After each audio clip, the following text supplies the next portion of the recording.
Well, let's analyse the latest for you then. Our international affairs editor, Ketaban Gordestani, joining me now here on set. Ketaban, the White House facing a lot of criticism for its handling of Press's killing. I mean, the blame game seems to be kind of kicking in here, doesn't it? Yes, and that's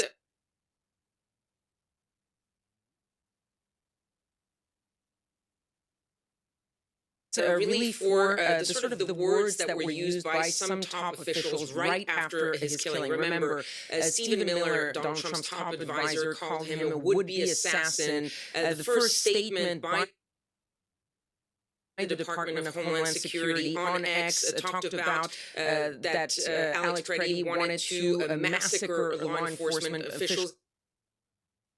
And Kristi Noem called him a domestic terrorist brandishing a gun.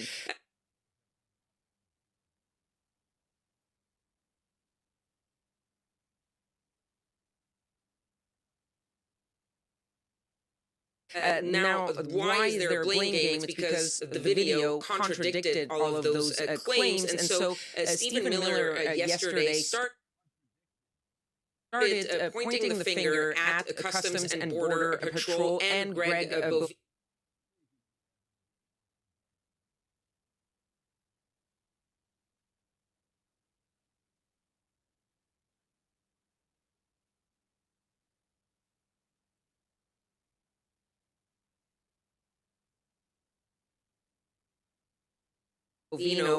For basically feeding the White House wrong information. He said initially the Department of Homeland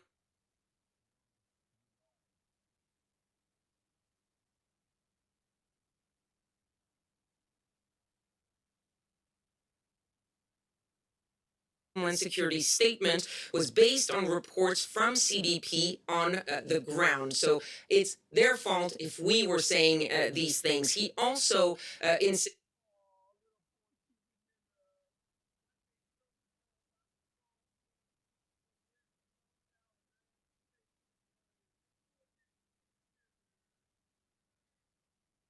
that they were evaluating now why the CBP team was not following the protocol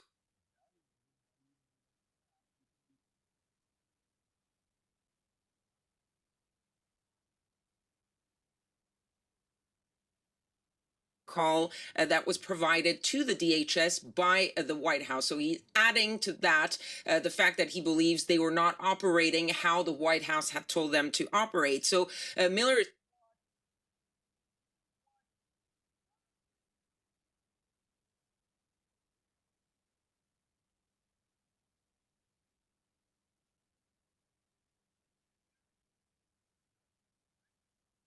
is pretty much throwing the CBP under the bus. This after Greg Bovino was pushed aside to be replaced in part by the border czar Tom Homan. Kristi Noem is pointing the finger at CBP, but privately pointing the finger at Stephen Miller. She even had a 2-hour meeting with Donald Trump on Monday night. And there were reports in U.S. media that she and her entourage are basically telling everyone that wants to listen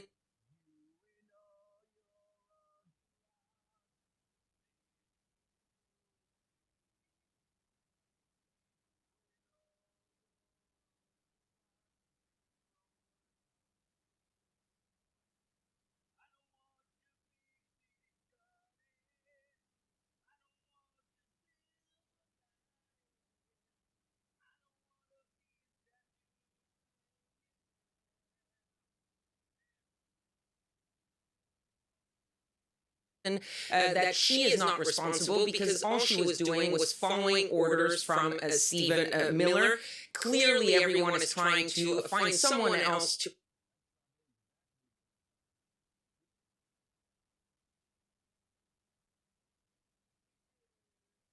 to blame, and that is because, according to U.S. media reports, Donald Trump was extremely angered by that handling and by the fact that his officials and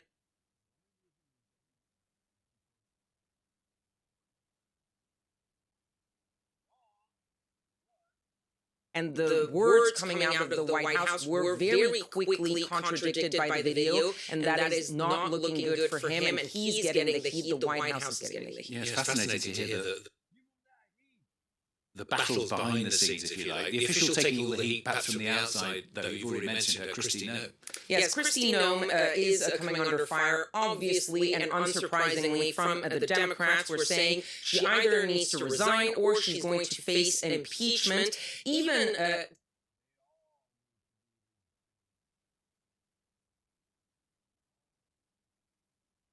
Democratic senators who had initially voted to confirm her as a secretary, like John Fetterman,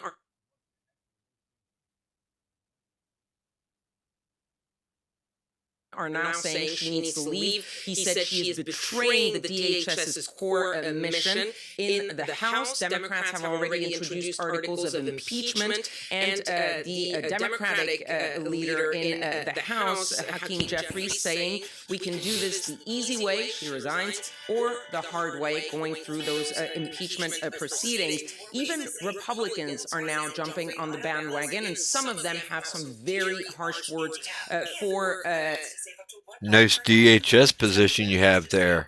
Shame if something happened to it. So, we can do this the easy way, or we can do this the hard way.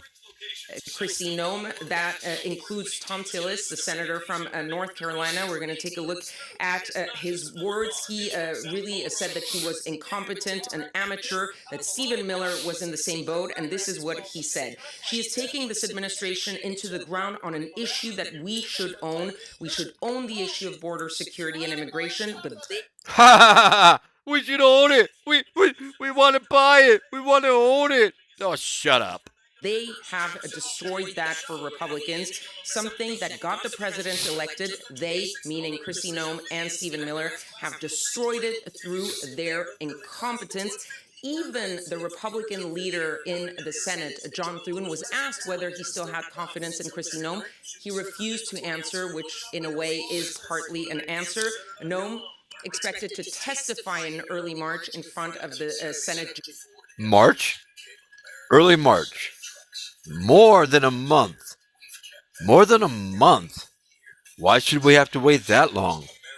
Judiciary Committee, but for now at least, despite all the heat that she's taking, she has the support of the one man that really matters, Donald Trump, who said just yesterday that she was doing a great job. Yeah, the man who really matters. I mean, is there any heat on him at all? We heard in that report, of course, didn't we? Exactly. Where's the heat on Donna Joanne Trump? Donna Joanne Trump should be taking heat for this. Saying that Pretty should not have been carrying a gun. Is that causing any friction? Well, look, this is...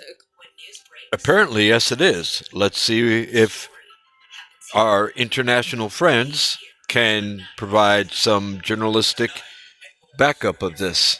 Causing at least some unease. No one is going fully frontal on criticizing Donald Trump, but it is true that from the White House, we've heard both from Donald Trump, from Kristi Noem, from the FBI director, Kash Patel, that basically the fact that Alex Pretty brought a gun to that protest, in a way, according to them, could have justified the fact that these law enforcement officials decided to shoot at him. That argument initially never took it out.